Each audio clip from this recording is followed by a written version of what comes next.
अब हम चंद्रगुप्त मौर्य के बारे में चर्चा करेंगे और उसके सामान्य परिचय यानी कि उसकी जाति क्या थी, वर्ण क्या था और विद्वानों की क्या क्या मत है उसके ऊपर उस बात की चर्चा करेंगे। लेकिन चर्चा करने से पहले हम इस बात को जानते हैं कि बौद्ध साहित्य और जैन साहित्य में मौर्य साम्राज्य के बारे में काफ़ी कुछ कहानियाँ मिलती है।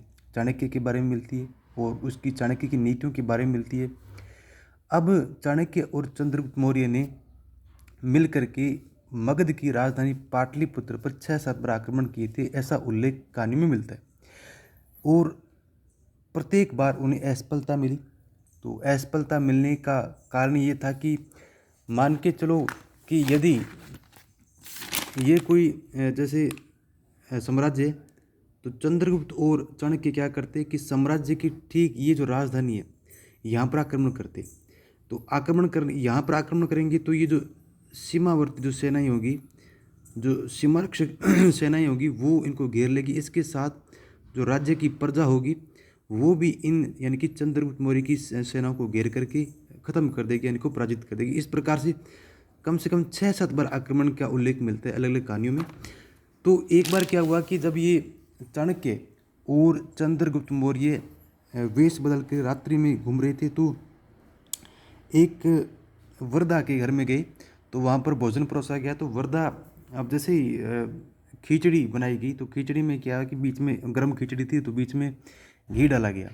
तो चंद्रगुप्त मौर्य को परोसा गया और चंद्रगुप्त मौर्य ने जल्दी से उसे बीच में से खाना शुरू किया तो हाथ जले। तो इस वजह से, अच्छा, वो वेश बदल के घूम रहे थे तो बुढ़िया को पता नहीं था, उस वृद्धा महिला को पता नहीं था कि ये चाणक्य और चंद्रगुप्त मौर्य है।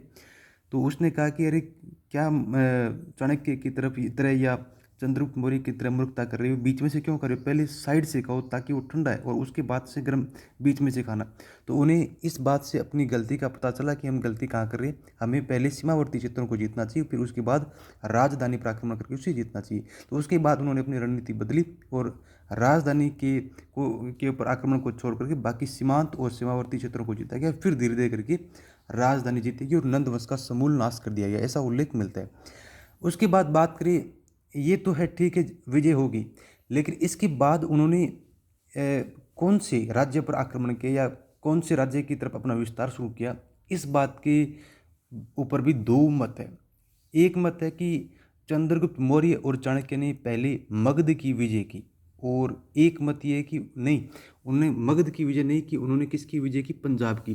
तो आगे देखेंगे उन्होंने मगध की विजय की थी या पंजाब की विजय की थी, उसके ऊपर यूनानी विद्वानों की और पाश्चात्य विद्वानों की, इतिहासकारों की, अंग्रेजी जो इतिहासकार है उनकी, और भारतीय ग्रंथों में, भारतीय शास्त्रीय जो ग्रंथ है, भारतीय संस्कृत जो ग्रंथ है, उनमें क्या उल्लेख मिलता है उसके ऊपर आगे चर्चा करेंगे। तो पहले चंद्रगुप्त मौर्य का सामान्य परिचय देखिए। अब उसकी जाति क्या थी या उसका कुल क्या था, उसका वर्ण क्या था, उसके बारे में देखेंगे पहले। तो अर्थशास्त्र में उच्च कुल का बताया गया, यानी कि अर्थशास्त्र में स्वयं चाणक्य उसे क्या बोलता है, उच्च कुल का बोलता है किसी चंद्रगुप्त मौर्य को। विशाखा दत्त की मुद्रा राक्षस में वृषल शब्द का उल्लेख मिलता है और वृषल शब्द का मतलब होता है निम्न कुल का, यानी कि किस कुल का, निम्न कुल का या शूद्र कह सकते हो। प्राय संपूर्ण ब्राह्मण साहित्य इसे क्या मानता है, निम्न कुल का मानता है, कि संपूर्ण ब्राह्मण साहित्य चंद्रगुप्त मौर्य को किस कुल का मानता है, निम्न कुल का या शूद्री मानता है। ठीक है। उसके बाद बात करें, बौद्ध व जैन साहित्य इसे क्षत्रिय या अभिजातीय वर्ग का मानता बताते हैं, क्षत्रिय अभिजातीय वर्ग यानी कि समाज का उच्च वर्ग। और स्पुनर इसे पारसी मानता है। महावंश टीका अनुसार ये क्या थे, क्षत्रिय। महावंश टीका का संबंध किससे, बौद्ध साहित्य से। ये यूनानी विद्वान स्ट्रेबो, एरियन व जस्टिन इसे क्या बताते हैं, सेंड्रोकोइड्स नाम बताते हैं, यानी कि चंद्रगुप्त मौर्य के लिए किस नाम का इस्तेमाल करते हैं, सेंड्रोकोइड्स। और वहीं एपियन एपियन और प्लूटार्क इसे क्या बोलते हैं, एंड्रोकोइड्स नाम से जानते हैं, एपियन और प्लूटार्क। तो ये यूनानी विद्वान इसे सेंड्रोकोइड्स और एंड्रोकोइड्स नाम से पुकारते हैं। सेंड्रोकोइड्स नाम से पुकारने वाले हैं स्ट्रेबो, एरियन और जस्टिन, और एंड्रोकोइड्स नाम से पुकारने वाले हैं एपियन और प्लूटार्क। इस बात को जान के एपियन और प्लूटार्क इसे क्या बोलते हैं, चंद्रगुप्त मौर्य के लिए एंड्रोकोइड्स नाम बोलते हैं। उसके बाद बात करें चंद्रगुप्त मौर्य का राज्याभिषेक और साम्राज्य विस्तार की बात करें, तो राज्याभिषेक चाणक्य के द्वारा 322 ईसा पूर्व में किया गया और उनकी राजधानी क्या थी, पाटलिपुत्र। ठीक। उसके बाद बात करें, चंद्रगुप्त मौर्य मगध का प्रथम शासक था जो नर्मदा के दक्षिण में अपना विजय अभियान चलाया। तो ये इम्पोर्टेंट फैक्ट हो सकता है, क्योंकि दो तमिल ग्रंथ है, एक का नाम है अहनानरू और एक का नाम है पुरनानरू। अहनानरू और पुरनानरू में भी ऐसा उल्लेख मिलता है कि नर्मदा के दक्षिण में या दक्षिण भारत में चंद्रगुप्त मौर्य ने अपना क्या चलाया था, अभियान चलाया था। ऐसा उन तमिल ग्रंथों में भी उल्लेख मिलता है, जिसका नाम क्या है, अहनानरू और पुरनानरू। इस बात को ध्यान रखिए। और कई बार ये परीक्षा में प्रश्न में पूछा गया कि कौन से दक्षिण भारत के ग्रंथ है जिनसे मौर्य साम्राज्य का दक्षिण विस्तार का भी पता चलता है, तो अहनानरू और मुरनानरू है।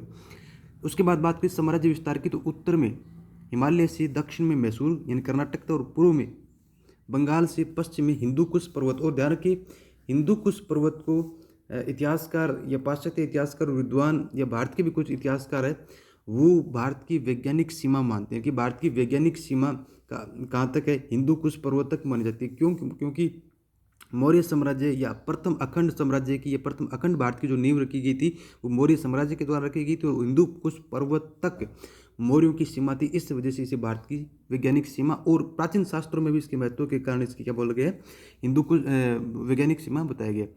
अरब सागर तक विस्तृत था। उसके बाद बात करें अफगानिस्तान। अच्छा, ये जो साम्राज्य विस्तार है, उत्तर में हिमालय से दक्षिण में मैसूर और पूर्व में बंगाल से पश्चिम में हिंदू कुश और अरब सागर, तो इसमें ये जो नीचे वाले एरिए है, अफगानिस्तान, बलूचिस्तान, पंजाब, सिंध, कश्मीर, बंगाल, सौराष्ट्र, मालवा, ये सारे इस क्षेत्र में आ जाएंगे। इनके साम्राज्य विस्तार में ये सारे प्रदेश आ जाएंगे, हिमालय से लेकर के मैसूर तक, और बंगाल से लेकर हिंदू कुश पर्वत तक की बीच बीच में सारे प्रदेश आ जाएंगे, जिनमें अफगानिस्तान, बलूचिस्तान, पंजाब, सिंध, कश्मीर, बंगाल, सौराष्ट्र, मालवा ये।